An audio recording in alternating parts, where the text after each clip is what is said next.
Hi, welcome to my channel. എല്ലാവർക്കും സുഖം തന്നെയല്ലേ? ഇന്നൊരു ഈസി ട്യൂണ റാപ്പ് ഈസി ആയിട്ട് എങ്ങനെ നമുക്ക് ഉണ്ടാക്കാമെന്ന് നോക്കാം. ഇത് എൻ്റെ ഒരു വേർഷനാണ്. ഞാൻ എളുപ്പത്തിൽ നമുക്ക് ലഞ്ചിനോ ഡിന്നറിനോ ഒക്കെ കഴിക്കാവുന്ന ഒരു ഈസി ആയിട്ടുള്ളൊരു. അതിന് ഞാനിവിടെ ഒരു ക്യാൻ ട്യൂണയാണ് യൂസ് ചെയ്യുന്നത്. ട്യൂണ നമ്മൾ ക്യാനിനകത്തുനിന്ന് അതിൻ്റെ ഇതെല്ലാം സ്ട്രെയിൻ ചെയ്ത വെള്ളം കളഞ്ഞിട്ട് അത് നമുക്ക് ചെറുതായിട്ട് ഇങ്ങനെ പൊടിക്കുക. അതിനുശേഷം ഇച്ചിരി മയനൈസ് ആഡ് ചെയ്യണം. ഞാനിവിടെ 1 ക്യാനിന് ഒരു 4 ടേബിൾ സ്പൂൺ ഓഫ് മയനൈസാണ് യൂസ് ചെയ്യുന്നത്. അത് നന്നായിട്ടൊന്ന് നമ്മൾ മിക്സ് ചെയ്യണം. മയനൈസൊക്കെ നമ്മുടെ ആവശ്യത്തിനനുസരിച്ച് കൂടുകയോ കുറയ്ക്കുകയോ ഒക്കെ ചെയ്യാം. പിന്നെ ഞാൻ ആഡ് ചെയ്യുന്നത് ഒരു 1/4 ടീസ്പൂൺ പെപ്പർ പൗഡറാണ്.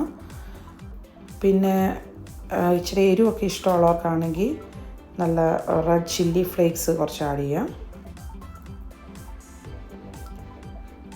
പിന്നെ ട്യൂണയ്ക്ക് കുറച്ച് ഉപ്പൊക്കെ കാണും അതിനകത്ത്. വേണമെങ്കിൽ നമുക്ക് ഇച്ചിരിയും കൂടെ സോൾട്ട് നമ്മുടെ ഉപ്പിനനുസരിച്ച് ആഡ് ചെയ്യാം. പിന്നെ വേണ്ടിയത് ഒണിയനാണ്. അതൊരു ചെറിയൊരു ഒണിയൻ ഞാൻ യൂസ് ചെയ്തത്, അത് വൈറ്റ് കളർ. പിന്നെ ഞാൻ യൂസ് ചെയ്തത് 2-3 ടീസ്പൂൺ സെലറി, പിന്നെ 3-4 ലീവ്സ് ഓഫ് ലെറ്റസിൻ്റെ ലീവ്സ് ചെറുതായിട്ട് ഷ്രെഡ് ചെയ്തത്. ഇതെല്ലാം കൂടെ നന്നായിട്ട് മിക്സ് ചെയ്യണം. പിന്നെ ഞാനിത് റാപ്പിനായിട്ട് ഇപ്പോൾ ഇവിടെ യൂസ് ചെയ്തത് നല്ല ചപ്പാത്തിയാണ്. ഞാനിവിടെ 3 ചപ്പാത്തിക്കുള്ളതാണ് എടുത്തിരിക്കുന്നത്.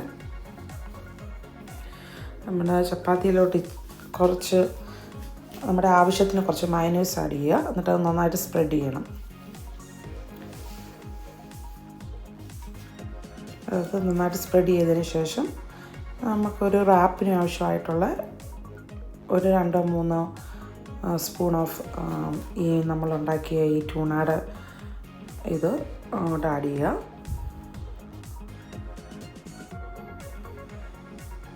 നന്നായിട്ട് ആഡ് ചെയ്ത് കഴിഞ്ഞിട്ട് ഒരു ചെറിയ റാപ്പ് പോലെ ഉണ്ടാക്കാം. ഇത് നല്ല ഹെൽത്തി ആണ്. അതുപോലെ തന്നെ നമുക്ക് എളുപ്പത്തിന് നമുക്കൊരു ലഞ്ചിനോ ഡിന്നറിനോ ഒക്കെ ഉണ്ടാക്കുകയും ചെയ്യാം. പിള്ളേർക്കൊക്കെ ഇഷ്ടപ്പെടുകയും ചെയ്യും.